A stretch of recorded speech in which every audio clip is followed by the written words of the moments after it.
with support from viewers like you. Thank you.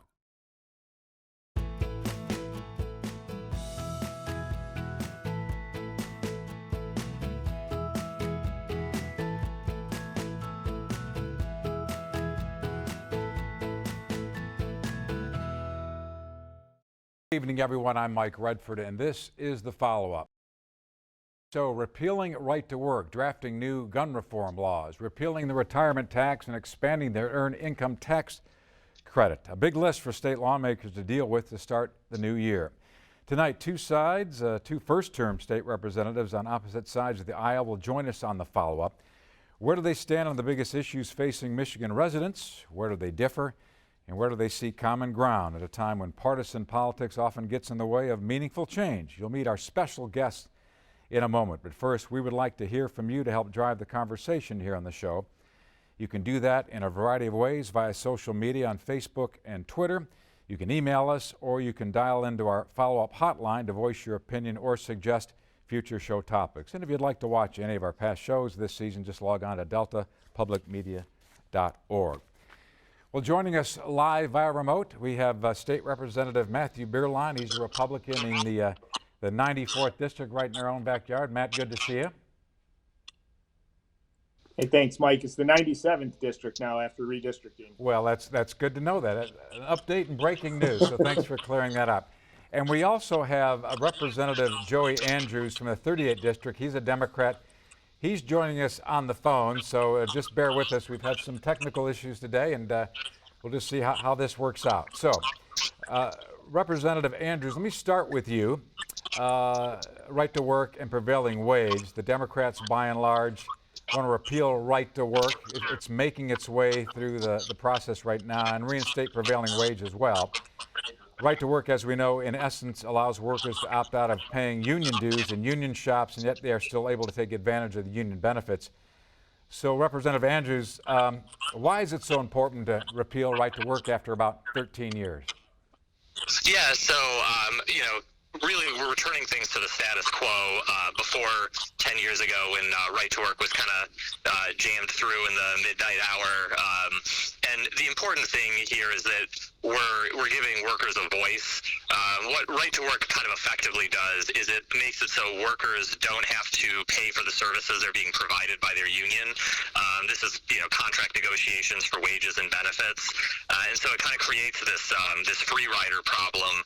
And what we're trying to do is we're trying to make sure that there's sort of, fundamental fairness in this system, and that if you're getting benefits bargained for on your behalf by the union at the company that you work for, you're paying for those services. This isn't saying that you've got to full on join the union. It's not saying that you've got to donate to their PAC.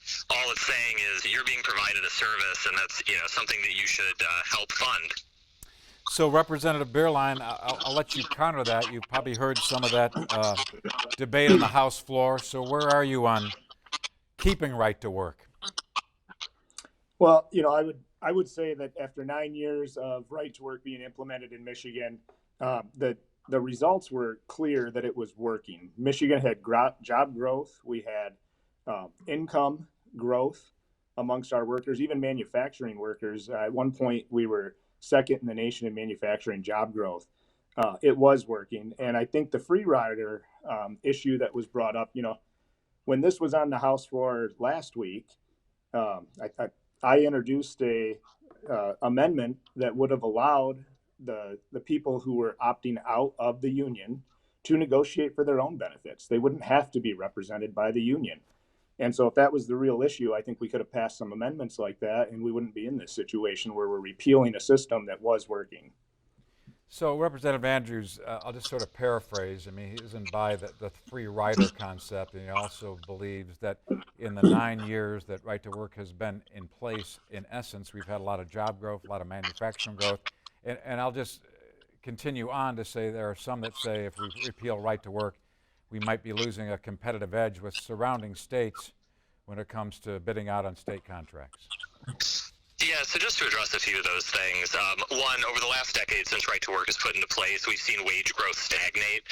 It's not just about bringing jobs to the state, it's about bringing good paying jobs that build the middle class here. I think we can do without low paying jobs that aren't going to help our residents get a leg up. And as far as the manufacturing growth, we've seen manufacturing growth and investment from union companies, in the auto manufacturers in particular. We just saw Ford bringing another plant that'll very likely end up being a unionized plant to the Marshall area. Really, when you look at the things that keep work from coming to a state like Michigan, when you see things that keep manufacturing or other companies from coming to our state, Right to Work is very, very, very low on the list of things that brings or keeps somebody out of a state. The real issue is that we don't have the ability to meet the demand for housing, critical infrastructure, broadband internet. These are the sorts of things that help us attract and be competitive. What we're saying here by repealing Right to Work is that we need to be a place where we value workers and their families and put them first. So Representative Bierlein, if you're there, if you're able to hear Representative Andrews, do you want to counter on that?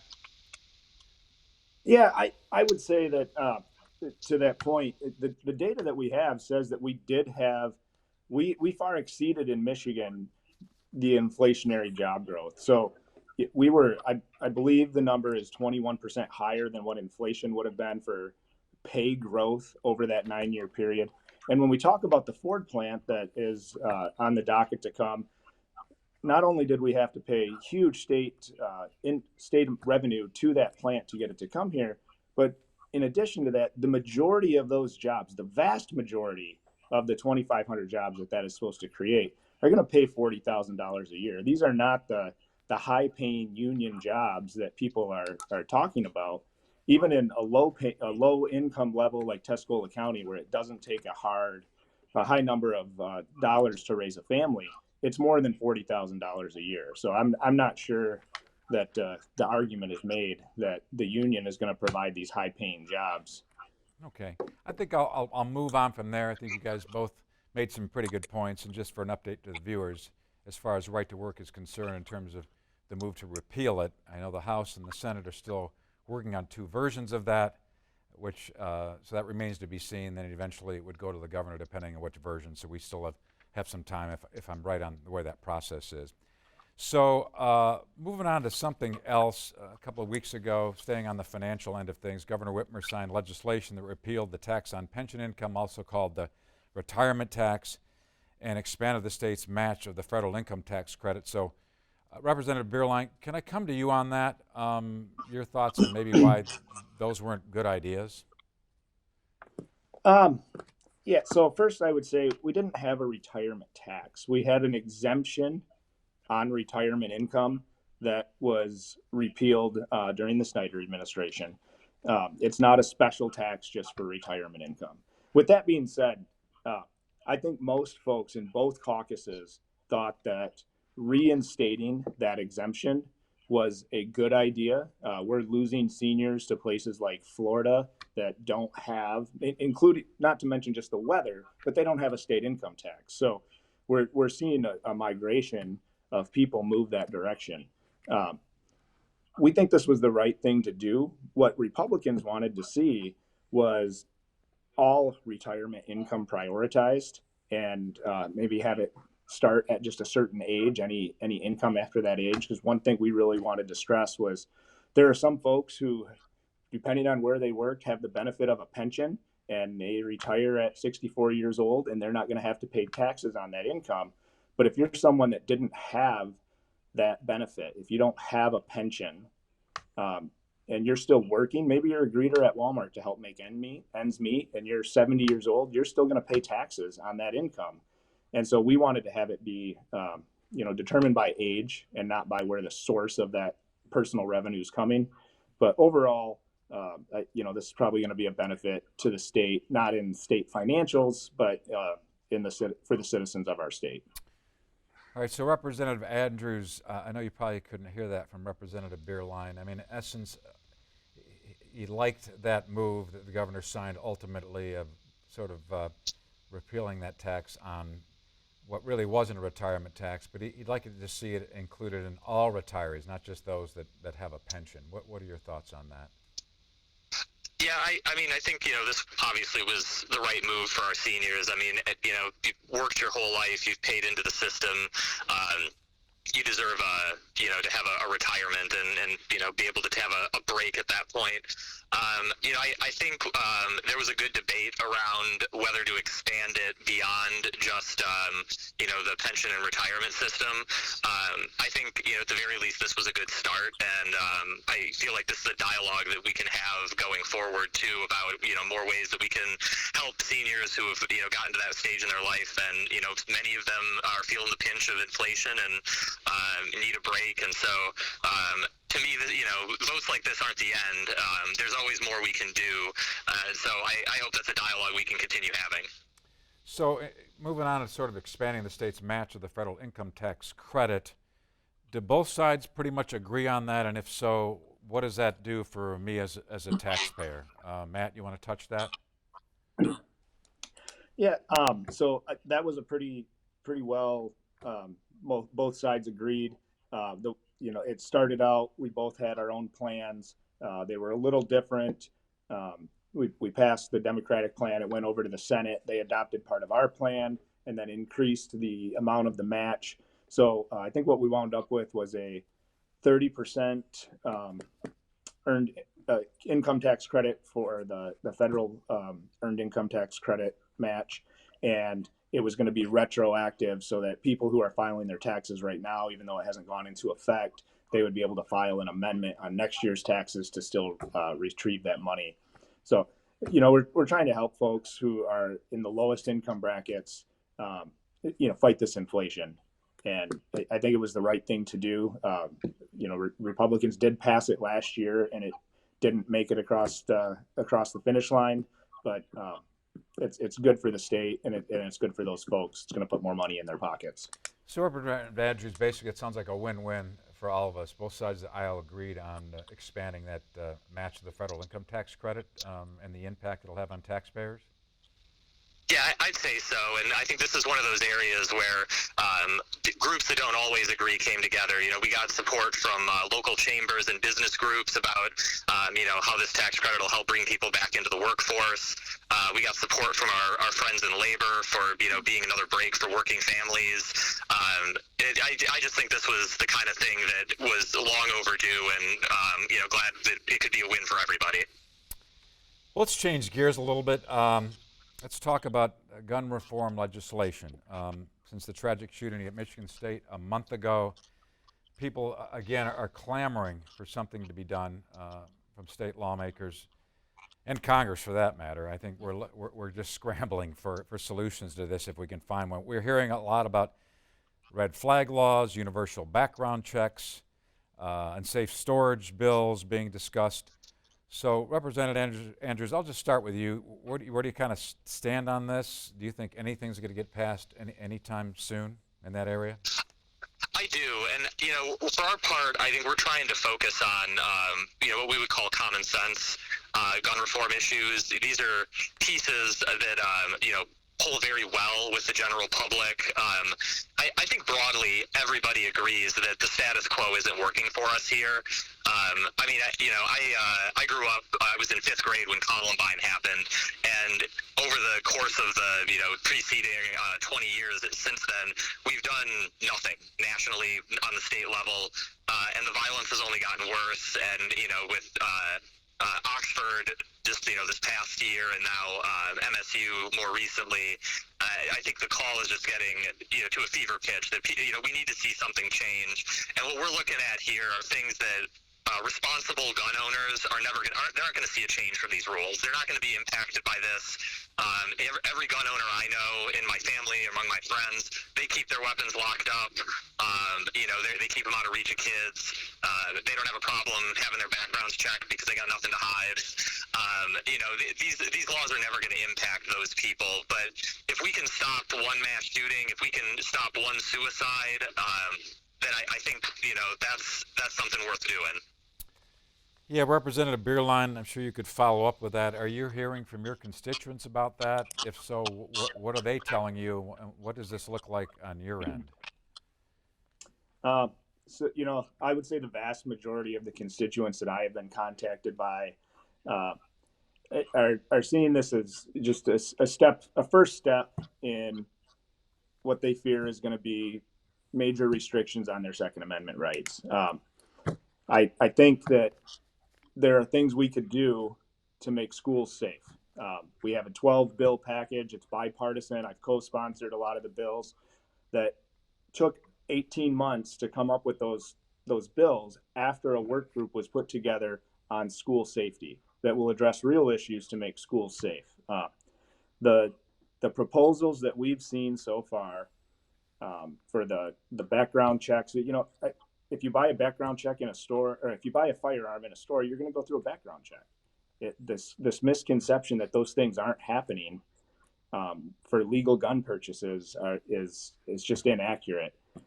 Most people do store their guns safely, and the laws that are being proposed on gun storage, there's no way to follow up and see if they're actually being used. The police officers are not going to come to my house and come in my home and search and make sure that all my guns either have a trigger lock or are in a firearm safe. And so it's really, these things don't add to safety if there's no enforcement, and there is no enforcement with any of these. So Representative Andrews, in essence, Representative Bierlein's talking about maybe they don't go far enough on one end, particularly including school safety. He also says that for the most part, if I go into a gun store to buy a gun, they're going to do a background check on me. And as far as safe storage, most reputable gun owners will keep their guns locked up. And then there's no enforcement. I mean, who's going to stop at my house and knock on my door and say, hey, I'm going to check to see if your guns are stored properly? So it doesn't go far enough on one end, and some of the stuff's already being done. Well, and I'll say that the issue, I think, on the one end is that in not all cases are the background checks getting done, and having some stronger enforcement power there to make sure that gun sellers really do follow those rules, and that there's consequences for not, is important. I do think there is more to be done on the school safety end, on the mental health side of things. There is, of course, more we can do. Ghost guns are a huge problem. One of the things that I've shared with my colleagues on our end is that a lot of these measures that we're talking about are really centered around, suburban gun owners. This does nothing to address some of the gun violence problems that we see in our cities. I represent the city of Benton Harbor, and gun violence is, a weekly, if not daily, occurrence for a lot of people there, and this doesn't necessarily address that. So I think there is more that we can do, and this is a nuanced and complicated set of issues. But I believe that background checks, red flag laws, and safe storage is a foundation that we can build off of. These have been passed in many other states and have proven very successful at lowering instances of gun violence, whether it's domestic gun violence, suicide, children accidentally getting their hands on guns. We've got statistics from Florida and Indiana and several other states that show these do work, but of course there's more that we can do. Well, and Matt, maybe you can follow up on that, but I will just say this. Prosecution is also an issue, because if you think about the shooter in the MSU case, they kind of lightened his, not a sentence, but lightened his charge at some point. He really shouldn't have been able to buy a gun, but he did. So there's other areas there. Just to follow up on that, I will say that I think that is one of the importance of the red flag laws, because as I recall, his father said publicly that he felt that his son was having a mental health crisis, and he was concerned about the guns that he owned. No saying that it would have, one way or another, hindsight's 2020, but that's exactly the kind of situation that you want these red flag laws in, so that a father can say, hey, my son's going through a crisis right now. I think he's a danger to himself and others. Somebody's got to intervene and take his guns away for a little bit until we can set him right. That's exactly why we need laws like that. So Matt, you want to just have sort of the last word on that issue, then we'll move on to something else? Yeah, thank you.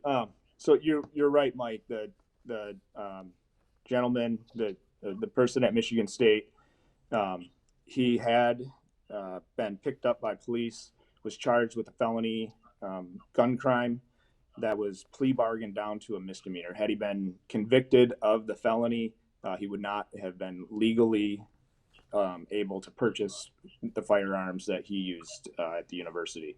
So we need to start with, we have a lot of laws on the books that we don't enforce. And we need to either enforce those laws or go back and say, okay, if we're not going to enforce them, what's the right solution? So in that case, you're absolutely right. With the red flag laws, I'm not sure that they're, even if passed, I'm not sure that they're going to hold up in court when challenged. Just recently, there was a case in Texas, went before a federal appeals court that was a person that was convicted of domestic violence, was not allowed to own firearms, challenged that in the appeals court, and he was able to keep possession of his firearms because the Second Amendment says you have the right to keep and bear arms. And so he was able to get that overturned in a federal court. And so at the end of the day, I think whatever happens with that particular piece of legislation, it's probably going to be settled in the courts and not in the legislature. Yeah, we all agree. This is a hard issue. It's challenging. We've been dealing with this gun reform issue for a long, long time, and I know you guys are working hard to find something, and it's not just gun reform, it's mental health. There's a lot of other issues that need to be dealt with, so good luck with that moving forward.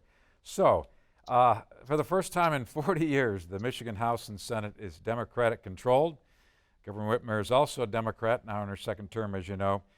She has campaigned on a promise of working together with both sides of the aisle. You guys are on opposite sides of the aisle. So, in your view, how's that working so far? Are we seeing less partisan politics or more of the same? Representative Andrews, I'll let you have that as sort of the Democrat here. Yeah, so I think we're all finding our feet a little bit. 40 years since the last time there was a Democratic trifecta. There's no one in Lansing at the moment, I don't believe, who was there the last time that was the case. So we have a lot of, pent-up priorities over the decades that we've been running on forever.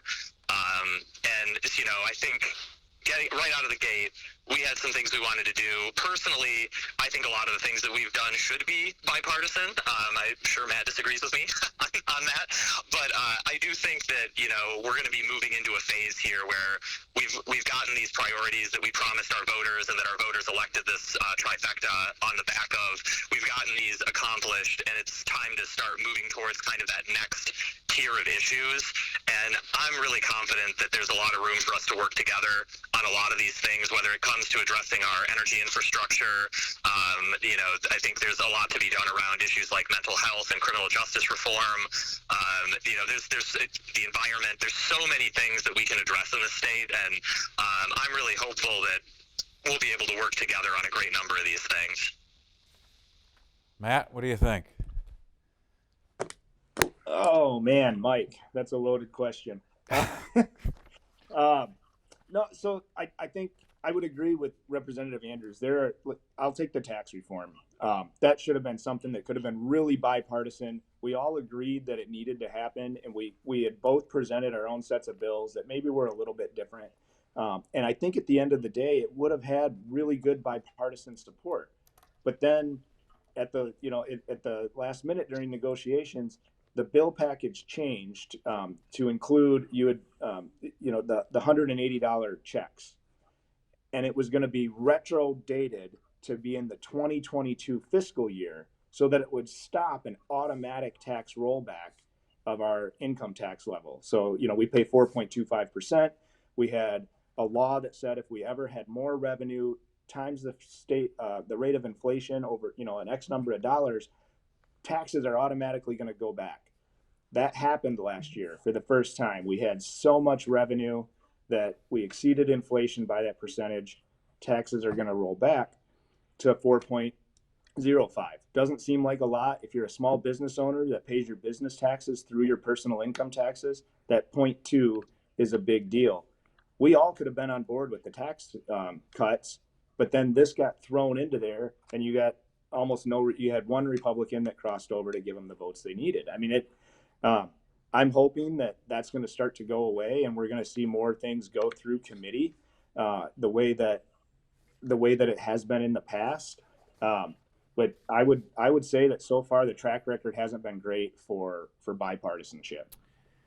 Okay, Representative Andrews, I'm going to paraphrase a little bit. In essence, he doesn't think it's partisan right now, and he talked about tax reform specifically, that the Republicans had a package that just, in essence, just wasn't listened to. At the last minute, it appeared the governor threw out this direct check of $180 to taxpayers, which didn't fly. They would have preferred to just cut the Inkton tax rate to 4.05 from what is now 4.25, which constitutionally is what it was supposed to do. So he just felt in terms of the partisanship stuff, it's just rhetoric. And we've got about 2.5 minutes. Yeah, so I'll say I think that issue in particular just came down to some political differences on tax policy. I mean, I'll say for my part, I was not an enormous fan of the $180 check idea. I think there was better ways we could have done it, but I also think that cutting the income tax shortchanges our budget and prevents us from funding critical programs. Some of this is just it's how the sausage gets made. I mean, we made some deals with Republicans recently, and we voted through some tax policy that was really important that we all could agree on around manufacturing and use taxes. Obviously, EITC was a great example of things we could come together on. And I think there will be more things along those lines. But I mean, at the end of the day, elections have consequences. The voters in Michigan elected a Democratic trifecta. And, we're going to do some things that Republicans don't like. The last time they had a trifecta, they did a lot of things we didn't like. But I think there's plenty of room for us to come together outside of, the priorities that are, there for our parties. Matt, in about 30 seconds, you can get the last word on the follow-up tonight on that. I appreciate it. Thanks. I'm very hopeful that moving forward, we're going to see some more normalcy. I mean, it's been described a little bit as the last 2 months have been just like being in lame duck. I mean, you don't know what you're voting on until it comes up earlier that day, and then we're there until it gets passed, however long that takes. That's not the normal process. And I think we're hoping that we're going to go away on spring break. Everybody's going to cool off for a couple weeks, and we're going to come back where we're going to really work hard to get a budget that can be done by the 30th of June, like in past years. And we're going to move forward as a state to do things that are good for our citizens and all the residents. Well, Representative Matt Bierlein and Representative Joey Andrews, thank you for joining us in the follow-up. Thank you for stepping up and serving on behalf of Michigan residents. You have a tough job, and congratulations on your first term, and good luck the rest of the way. Thank you very much. Thank you. Thank you. And that's our show for tonight, but be sure to join us again next week on the follow-up. We will take a deep dive into the Bay City Bridges issue, with 2 of those bridges now being privatized. Thanks for joining us tonight. We'll see you next week on the follow-up.